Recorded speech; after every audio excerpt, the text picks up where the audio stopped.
These are the sons of Israel: Reuben, Simeon, Levi, Judah, Issachar, Zebulun, Dan, Joseph, Benjamin, Naphtali, Gad, and Asher. The sons of Judah: Onan, and Sheva. These three were born to him by a Canaanite woman, the daughter of Shua. Judah's firstborn, was wicked in the Lord's sight, so the Lord put him to death. Tamar, Judah's daughter-in-law, bore him Perez and Zerah. Judah had 5 sons in all. We read about that in Genesis 37. The sons of Perez: Hezron and Hamul. The sons of Zerah: Zimri, Ethan, Hernon, Heman, Calcol, and Darda. 5 in all. The sons of Carmi. I don't know where Carmi came from, by the way. I'm not sure. We haven't heard that name before, so. Achar, who brought trouble on Israel by violating the ban on taking devoted things. We read about that in Joshua. And there he was called Achan. Here he's called Achar, because Achar means trouble. Achar is called Achan in Joshua. The son of Ethan: Azariah. The sons born to Hezron were Jeremiel, Ram, and Caleb.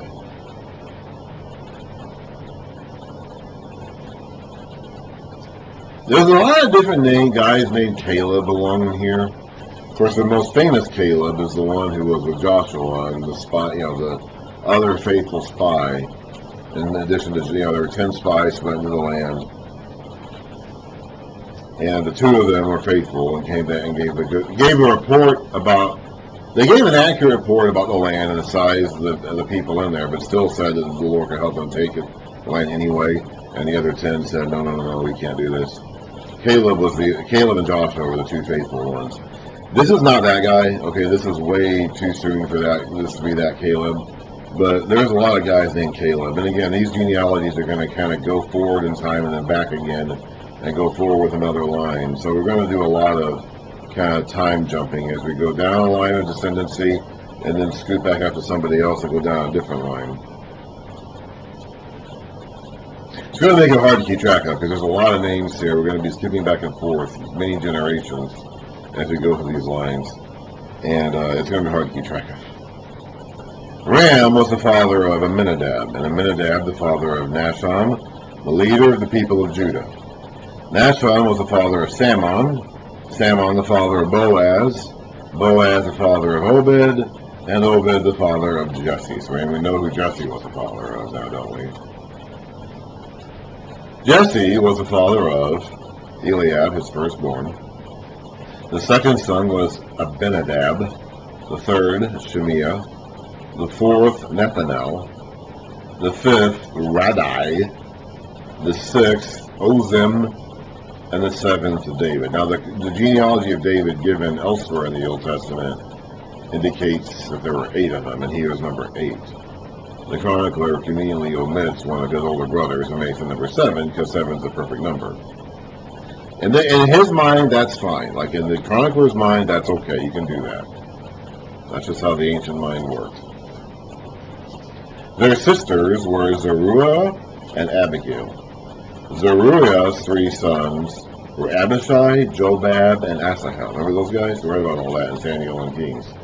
Abigail was the mother of Amasa, whose father was Jether the Ishmaelite.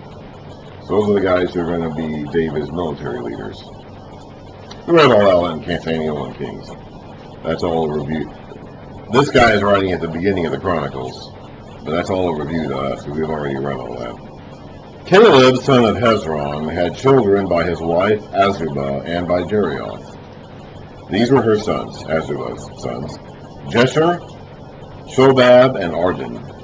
When Azubah died, Caleb married Ephrath, who bore him Hur. Hur was the father of Uri, and Uri the father of Bezalel. Remember Bezalel? Bezalel was a craftsman who oversaw the making of all that stuff in the desert around Sinai that they would use in their worship services. The Ark of the Covenant, and all the table and all the various artifacts, the tabernacle itself, all that stuff. That was all the work of Bezalel, the master craftsman, and his partner. What that guy's name was? Well, anyway, actually, let's look it up. What was that guy's name? Let's see here. Bezalel.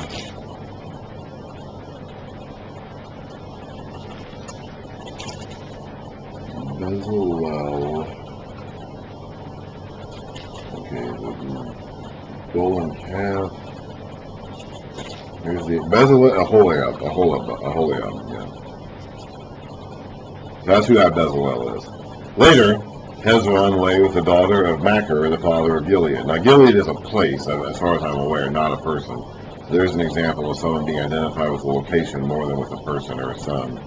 He had married her when he was 60 years old, and she bore him Segub. Segub was the father of Jair, who controlled 23 towns in Gilead. So Gilead is the location. That's east of the Jordan River. But Gesher and Aram captured Havoth-Jair, which is the towns of Jair, as well as Kenath with its surrounding settlements, 60 towns. All these were descendants of Machir, the father of Gilead. After Hezron died and Caleb Ephrathah, Abijah, the wife of Hezron, bore him Asher, the father of Tekoa. So he impregnated a lady and died before that child was born. So he had one more kid after his death. The sons of Jerahmeel, the firstborn of Hezron. We're not done with Hezron yet. Ram, his firstborn, Bunah, Oren, Ozem, and Ahijah. Jerahmeel had another wife whose name was Atara. She was the mother of Onan. The sons of Ram, the firstborn of Jerahmeel, Maz, Jamin, and Eker. The sons of Onan, Shammai and Jada. The sons of Shammai, Nadab and Abishur. Abishur's wife was named Abihail, who bore him Abon and Molid. The sons of Nadab. That goes back to the sons of... So we had the sons of Shammai, Nadab, and Abishur. We read Abishur, and now we have Nadab, Seled, and Apham. Seled died without children. The sons of Apham, Ishi, who was the father of Shishon. Shishon was the father of Allah. The sons of Jada, Shammai's brother. Now, where does Shammai come from?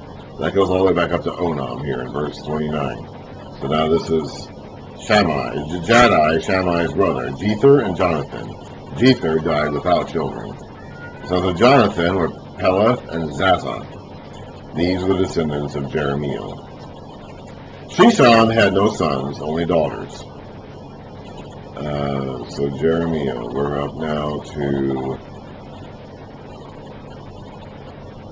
verse 31. Shishon, that's a different Shishon. Yeah. Anyway, Shishon had no sons, only daughters. He had an Egyptian servant named Jarrah. Shisha gave his daughter in marriage to his servant Jarrah, and she bore him Attai. Attai was the father of Nathan. Nathan, the father of Zabad. Zabad, the father of Ephiel. Ephiel, the father of Obed. Obed, the father of Jehu. Jehu, the father of Azariah. Azariah, the father of Helez. Helez, the father of Eliasa. Eliasa, the father of Sismai. Sismai, the father of Shallum. Shallum, the father of Jechamiah. And Jechamiah, the father of Elishama. Don't you just feel so enlightened and educated now? The sons of Caleb, the brother of Jerahmeel. So we still haven't left this person, Jerahmeel.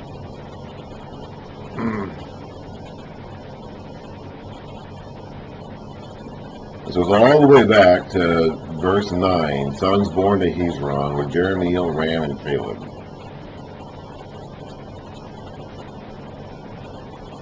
We've covered Ram and Jerahmeel's lines. Now we're covering Caleb's.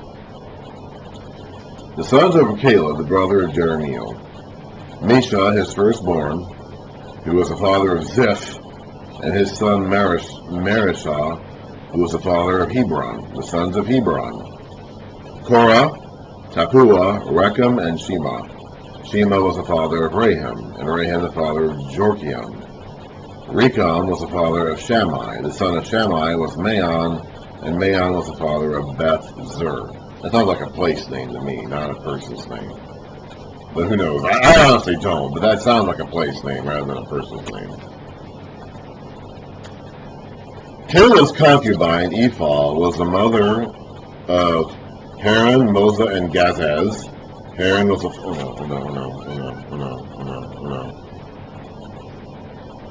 boy. How about you just kind of go that way, Timber, please? Haran was the father of Gazez. The sons of Jaddai. Okay, I'm not sure where that name came from. I think that's the first... We could have a disaster on our hands here in a moment. I mean, we could have a disaster on our hands. The sons of Jaddai: Regem, Jotham, Gishon, Pelet, Ephah, and Shaph. Caleb's concubine, Makkah, was the mother of Sheber and Tirhanah. She also gave birth to Shaph, the father of Madmenah, and to Sheva, the father of Machbenah, and Gibeah. Caleb's daughter was Aksah. These were descendants of Caleb. The sons of Hur, the firstborn of Ephrathah. Now, Ephrathah is a place. It could be someone's name, but it is also Bethlehem. Ephrathah is a place, you know. So I don't know if this is referring to a son or a place. Shobal, the father of Kiriath Jearim, Salba, the father of Bethlehem, and Harith, the father of Beth Gita. Some of these sound like places here. I told you before that some of these genealogies are traced by place more than person, and that seems to be the case for this section here. The descendants of Shobal, the father of Kiriath Jearim, were Harabah, half the Mahathites, and the clans of Kiriath Jearim, the Ithrites, Puthites, Shumathites, and Mishraites. From these descended the Zorahites and Eshtolites. From the descendants of Salma: Bethlehem, the Netophathites, Ataroth, Beth Joab, half the Manahathites, the Zorites, and the clans of scribes who lived at Jabez, the Tirathites, Shemathites, and Sukathites. These are the Kenites who came from Hamath, the father of the house of Rechab. Or maybe the father of Beth Rechab, the house of Rechab. The Kenites were the people who came with Moses. They were the people, the father-in-law of Moses, who came with them when they left Mount Sinai and entered the Promised Land. So they were not necessarily originally part of the covenant community. It was the father-in-law of Moses, his people, but Moses asked him to come with them when they went, and I guess he did. And his people settled in the land and eventually kind of incorporated themselves into the Israelite people. Okay, that's 1 Chronicles 2. Now we're going to that is probably the most difficult part of this genealogy, because now in chapter 3 and following, we're going to get into the sons of David and the rest of the Israelite tribes. So we're going to be on somewhat more familiar footing, because we're going to be we've kind of covered a lot of the non-Israelite tribes so far, which the Old Testament isn't really about. I'm just so nervous this cat. I mean, we could be in for real trouble here in a moment. Which the Old Testament really isn't about. So we're kind of covering a lot of material that's only peripheral to the Old Testament. But in chapter 3 and going onward, we're going to start covering the stuff that is more directly part of the Old Testament narrative. So we're going to get on more familiar footing here. And it should go a little bit smoother and easier in chapter 3 and following.